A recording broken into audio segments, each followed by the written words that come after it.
Vamos falar aqui do aspecto político disso tudo, porque é um julgamento político, é um julgamento de cartas marcadas, um julgamento endereçado, um julgamento já traçado.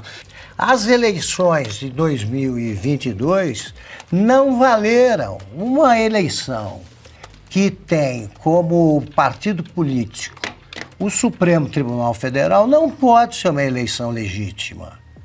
Não foi. Olá pessoal, sejam bem-vindos. O meu nome é Bruno. Se você gosta e apoia o nosso conteúdo, então deixe o seu like e inscreva-se no canal.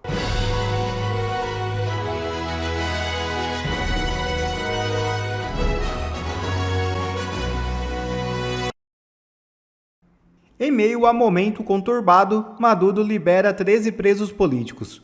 O grupo estava detido no contexto da polêmica eleição presidencial venezuelana realizada no ano passado. 13 pessoas presas no contexto das polêmicas eleições do ano passado na Venezuela foram libertadas por autoridades do regime Maduro, informou neste domingo o Comitê pela Liberdade dos Presos Políticos, uma organização civil de defesa dos direitos humanos e familiares de detentos. As liberações ocorreram em meio a um momento em que o ditador enfrenta pressão dos Estados Unidos que visam prendê-lo. Olha só que coincidência! Só foi os Estados Unidos chegar com artilharia pesada na costa da Venezuela que os presos políticos começaram a ser libertados no país. Gilmar se manifesta sobre mensagens de Bolsonaro envolvendo seu nome. O ministro Gilmar Mendes, decano do Supremo Tribunal Federal, comentou nesta segunda-feira as mensagens reveladas pela Polícia Federal em que Jair Bolsonaro orienta o filho, o deputado Eduardo Bolsonaro, a não atacá-lo publicamente. Segundo Gilmar, não há conversas recentes com o presidente, mas ele reconheceu que já foi procurado por ele em diferentes ocasiões no passado e ressaltou que mantém diálogo com representantes de várias correntes políticas.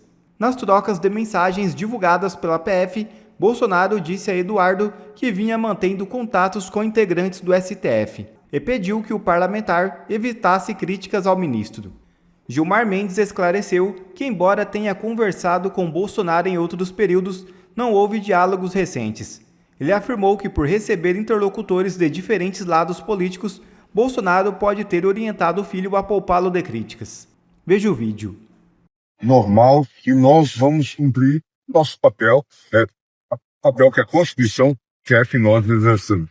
Ministro, nas conversas entre o Bolsonaro e o Eduardo, que a Polícia Federal divulgou, o ex-presidente em algum momento ali disse que tem conversado com pessoas do STF e também ele sinaliza ali para o Eduardo para livrar o senhor de qualquer crítica. Possivelmente o Eduardo tinha mandado alguma imagem que continha uma crítica ao senhor. Queria saber se o senhor conversou com o ex-presidente nesse meio tempo. Nesses tempos não, mas tive muitas conversas com ele no passado e recebi muitos interlocutores. Como recebo, todos sabem que eu converso com todos os lados da política há muito tempo. De modo que não há nenhuma conversa minha com o presidente.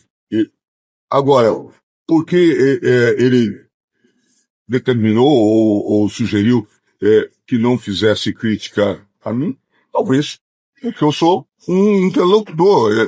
Se vocês forem olhar, a Denise, por exemplo, que está aqui, de vez em quando ela brinca, de vez em quando ela vai lá, e ela diz: aqui está parecendo o Pátio dos Milagres, porque junta gente de diversa origem no gabinete. Eu os recebo, converso e sempre tento, por exemplo, desmistificar. Isso foi, por exemplo, um diálogo que eu tive com o Bolsonaro lá muito atrás, desmistificar teorias conspiratórias. Esse era um pouco o meu... Fraude no INSS. André Mendonça assume relatoria do caso no STF. É isso mesmo. O processo saiu das mãos do ministro Dias Toffoli depois de um pedido do Procurador-Geral da República, Paulo Gonet. Entenda este caso. Esse é o Ancapso e nós vamos falar sobre mais uma má notícia para o governo no caso do INSS, tá? Olha que coisa, depois de ter perdido a presidência e a relatoria da CPMI do INSS, agora o governo teve mais um problema. A estratégia que ele tinha conseguido para anular as investigações no STF acabou de cair por terra. O André Mendonça foi sorteado como relator das investigações sobre fraudes no INSS. Que coisa maravilhosa, né? Como é que o aleatório do STF voltou a funcionar de uns tempos para cá? Ninguém mais quer perder o passaporte para ir para Disney, né? Ninguém quer perder o visto para ir para Disney, ninguém quer mais tomar Magnitsky, aí agora começou a funcionar, impressionante isso, né? Vamos entender esse caso aqui, porque eu cheguei a falar para vocês da manobra que o Toffoli estava fazendo para ficar com eles todos os processos do INSS. E você sabe que o Toffoli é o amigo do meu pai, né? É da turma, né? Ia dar um jeito de resolver os problemas todos do PT. Essa foi a estratégia que o pessoal do PT traçou para acabar com esse negócio do INSS. E agora essa estratégia do INSS deu buraco dos dois lados. Deu buraco na CPMI do INSS, que também ia ser, a questão ia ser tudo chapa branca, e deu também no STF. Pior do que isso, né? Você sabe, uma coisa que o pessoal contava é que é conseguir habeas corpus para não ser preso na CPMI do INSS. Agora vai cair tudo nas mãos do André Mendonça, meu amigo. Assim, se a decisão for para plenário, pode ser que a maioria da esquerda lá realmente conceda o habeas corpus. Mas está na mão do André Mendonça essa coisa agora. Vai ter muita gente do PT preocupada com isso. Vamos entender essa história aqui. Essa notícia foi sugerida por Fonte do Ancapsu na CIA, Reforma Não e várias outras pessoas. Obrigado aí ao pessoal que sugeriu notícias lá no nosso site, no visãolibertaria.com. E obrigado a você que está assistindo o nosso vídeo. Se você gosta do nosso conteúdo, por favor, deixe o seu like, se inscreva aqui no canal, né? O Mendonça foi sorteado para relatar investigações sobre fraudes no INSS. Rapaz, deu errado o plano do Lula, cara.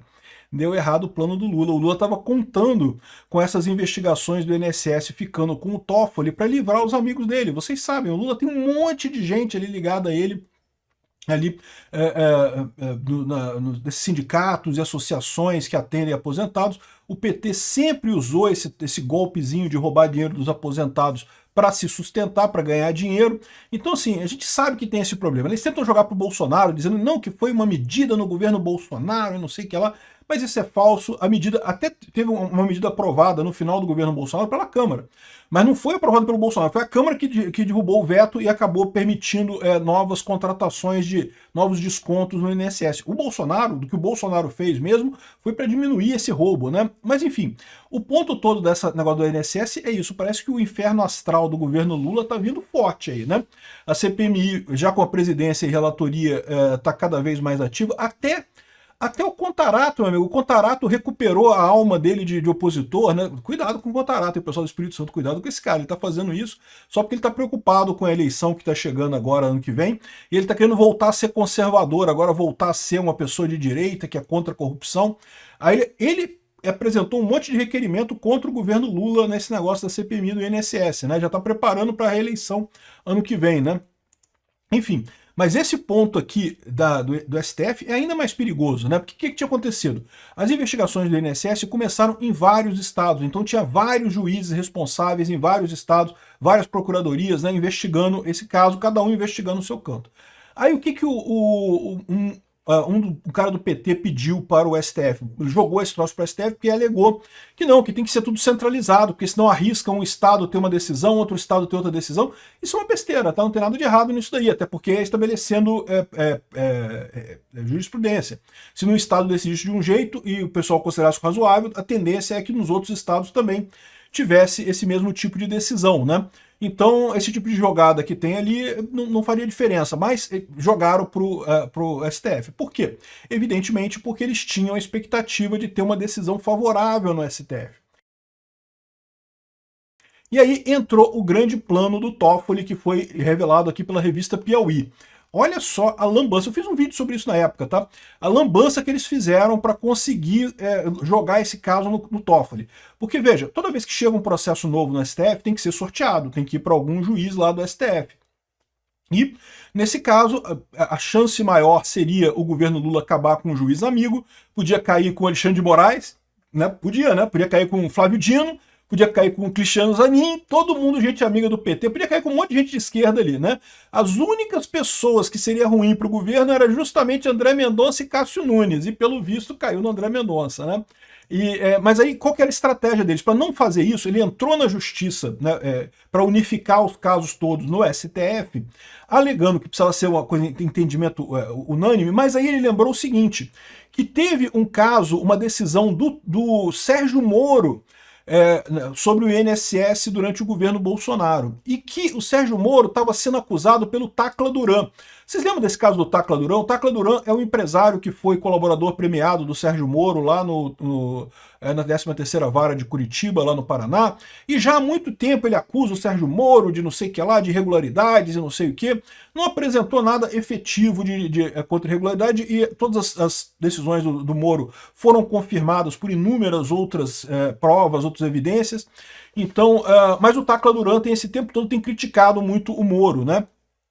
E daí ele tem uma ação contra o Moro, e essa ação está no STF com o Dias Toffoli. Como o Bolsonaro tornou o registro sindical uma prerrogativa do Ministério da Justiça e a pasta era comandada pelo juiz Sérgio Moro, e o Sérgio Moro é acusado pelo Tacla Duran de corrupção e não sei o que lá, então tem que ir com o Dias Toffoli esse processo. E de fato, o Dias Toffoli inicialmente fez isso, pegou o projeto para ele, coisa e tal, e começou a suspender um monte de coisa, um monte de investigação parou e coisa e tal. Por quê? Porque o pessoal sabe que o Toffoli é o amigo do meu pai, né? É da galera lá do PT, tá todo mundo junto ali, né?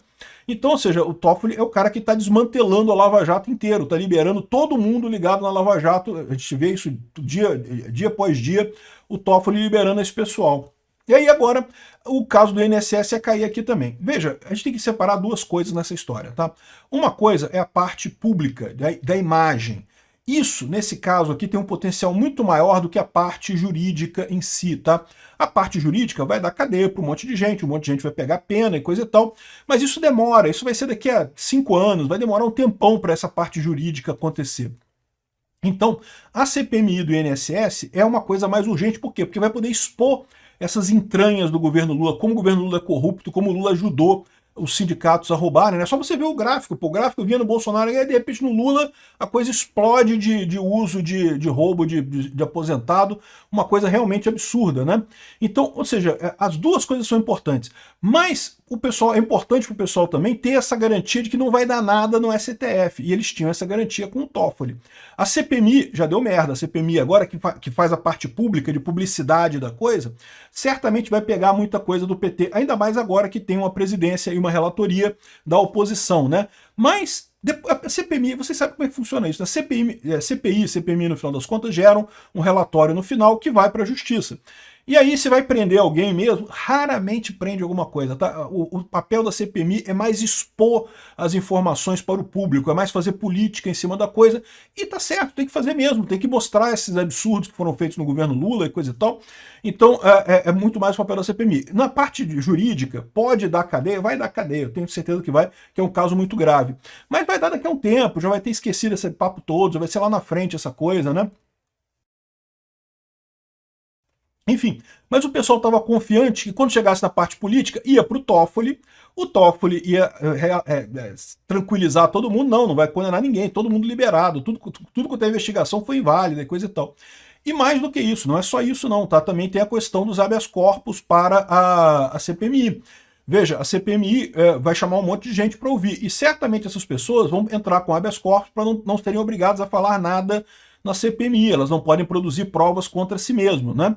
E é muito comum na CPMI, a CPMI tem poder de polícia, pode mandar prender alguém por falsidade ideológica, por mentira, enfim, pode prender as pessoas, então não é incomum o pessoal usar esse tipo de artifício, mas se você tiver um habeas corpus preventivo, você evita esse problema. Só que agora, uma vez que o caso do INSS está com o André Mendonça, esses habeas corpus são com ele. Não é que não possa sair, tá? Porque ele pode negar o habeas corpus e depois a coisa ir para o plenário, e no plenário o pessoal aprovar o habeas corpus para a pessoa. Mas não tem mais aquela comodidade, não, vai cair no Toffoli. Se cair isso no Toffoli, meu amigo, ia estar todo mundo com habeas corpus, todo mundo recebendo habeas corpus, ninguém sendo obrigado a falar nada lá na coisa, né? Então, o que aconteceu? Tava tudo com o Toffoli. Esse era o plano da esquerda, deixar essas coisas com o Toffoli, inventaram esse caso do Tacla Duran com o Moro, deram uma amarrada e coisa e tal, só que aí a PGR falou que, olha só, pô, tá muito estranho esse negócio porque esse caso é muito frágil, esse caso, porra, vocês fizeram uma gambiarra muito grande. Beleza, vão sortear de novo. A oposição nem reclamou, porque qual foi a conta da oposição? Ah, beleza, vai sortear de novo?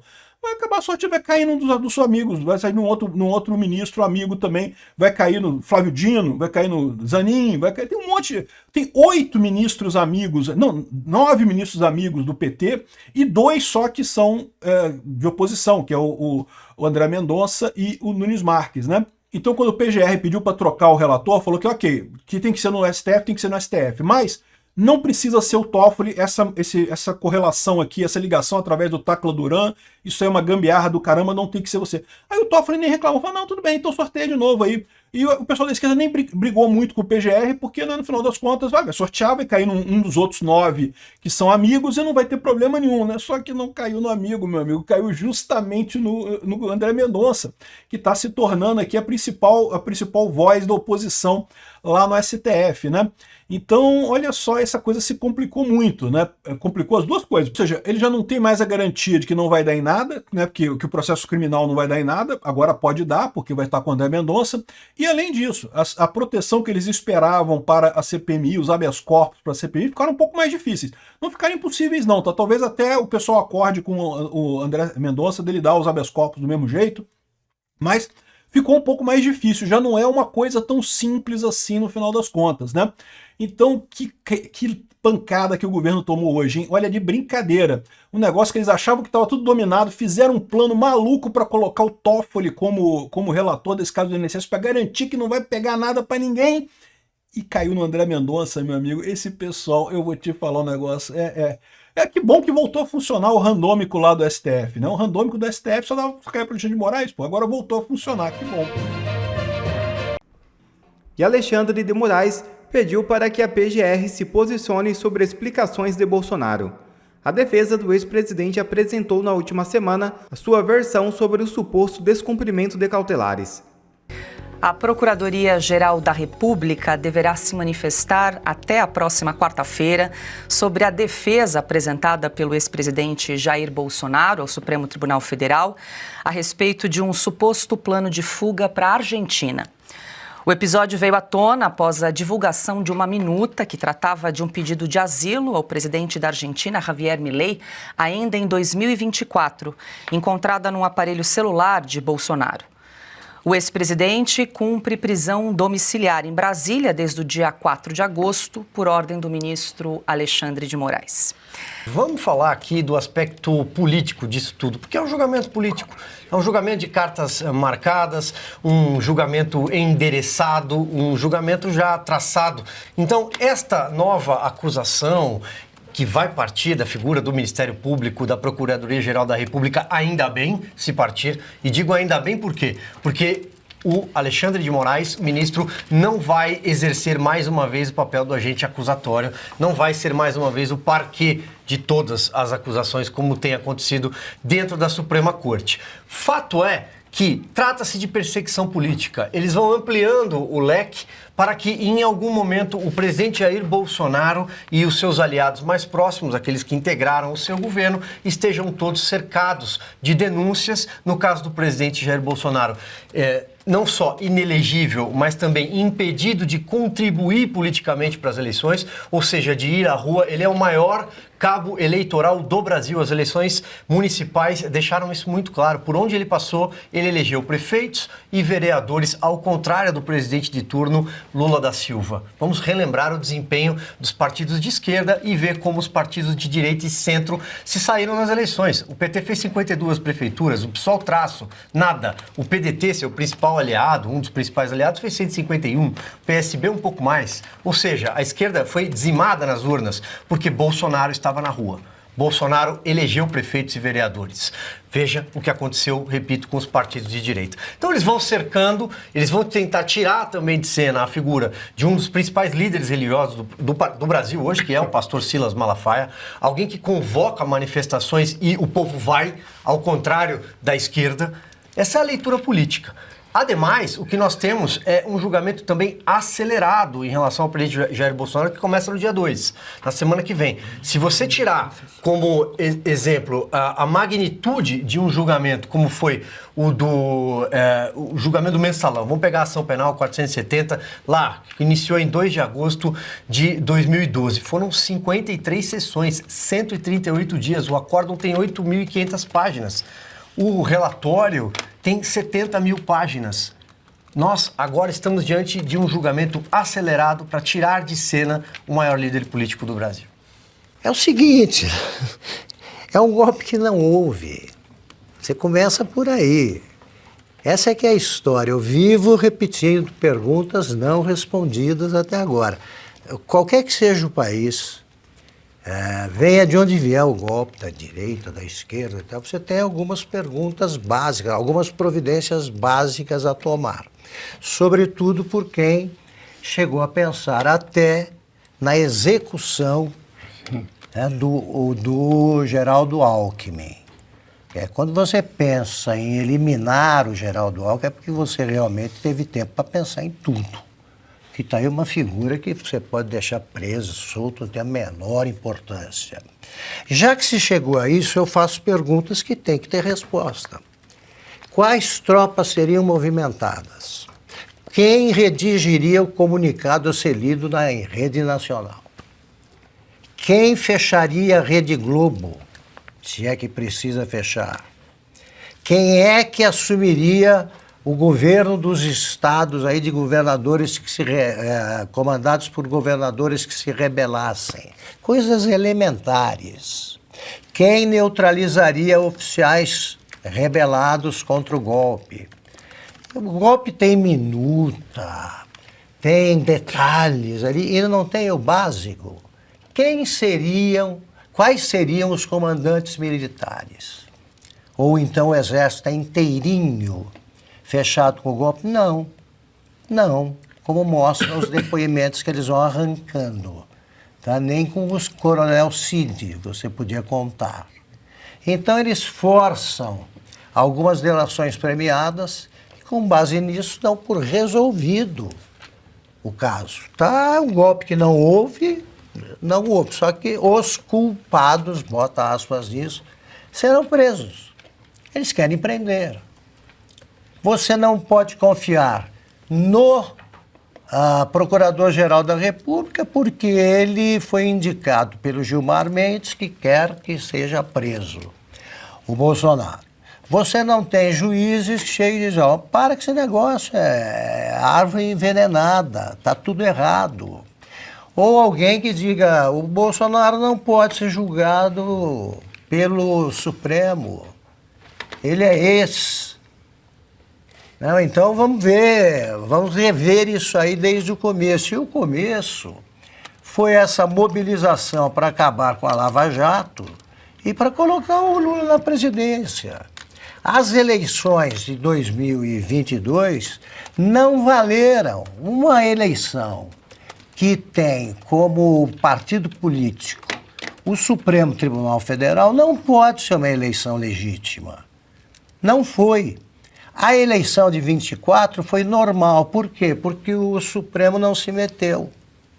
Era muito município para que ele se metesse. Como será normal a eleição agora, quanto à eleição em si, não vai ter nenhum tribunal fazendo papel de partido, se eles não se meterem com a eleição. Quem atrapalha o Brasil? Qual é o órgão que atrapalha o Brasil? É o Supremo. Se você tirar o Supremo de cena, você tem a normalidade eleitoral. Ela é impossível por quê? Porque todos estão agindo como eleitores, como eleitos, só que eles não tiveram voto nenhum. Ponto.